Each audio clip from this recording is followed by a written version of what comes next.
સપ્તાહ માટે ફ્રાન્સ આંતરરાષ્ટ્રીય પરિષદ યોજાશે. દક્ષિણ લેબનોનના પુનર્નિર્માણ માટે રાષ્ટ્રપતિ મેક્રોનની વિશેષ પહેલ. પેરિસમાં ફ્રેન્ચ રાષ્ટ્રપતિ ભવન દ્વારા જારી કરવામાં આવેલા સત્તાવાર નિવેદન અનુસાર ફ્રાન્સ ટૂંક સમયમાં લેબનોનના સાર્વભૌમત્વને મજબૂત કરવા માટે એક મહત્વપૂર્ણ પરિષદનું આયોજન કરશે. રાષ્ટ્રપતિ ઇમેન્યુએલ મેક્રોને સ્પષ્ટ કર્યું છે કે લેબનોનની સુરક્ષા અને અખંડિતતા જાળવી રાખવી એ મધ્ય પૂર્વની શાંતિ માટે અનિવાર્ય છે. આ પ્રસ્તાવિત સંમેલનનો મુખ્ય ઉદ્દેશ્ય દક્ષિણ લેબનોનના થયેલા વિનાશ બાદ તેના માળખાગત સુવિધાઓના પુનર્નિર્માણ માટે આર્થિક સહાય એકત્રિત કરવાનો અને લેબનોનની સૈન્ય શક્તિને મજબૂત બનાવવાનો છે.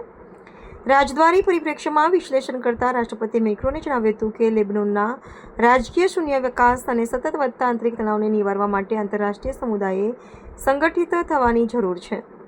ફ્રાન્સ ઐતિહાસિક રીતે લેબનોન સાથે ગાઢ સંબંધો ધરાવે છે અને આ સંકટ સમયે તે લેબનોનના નાગરિકોની પડખે ઊભા રહેવાની પોતાની પ્રતિબદ્ધતા દોહરાવે છે. આ પરિષદમાં યુરોપિયન સંઘના દેશો, અરબ રાષ્ટ્રો અને સંયુક્ત રાષ્ટ્રોના પ્રતિનિધિઓએ હાજર રહીને લેબનોનની વહીવટી પ્રણાલીમાં સુધારા કરવા અને ભ્રષ્ટાચાર નાબૂદી માટેની રૂપરેખા તૈયાર કરશે.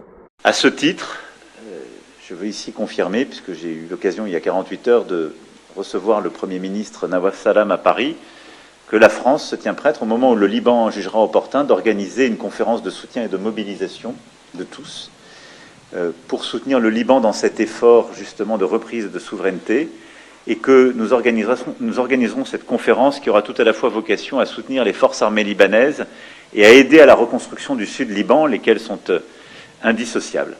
Et ceci serait aussi l'occasion de mobiliser davantage les financements européens.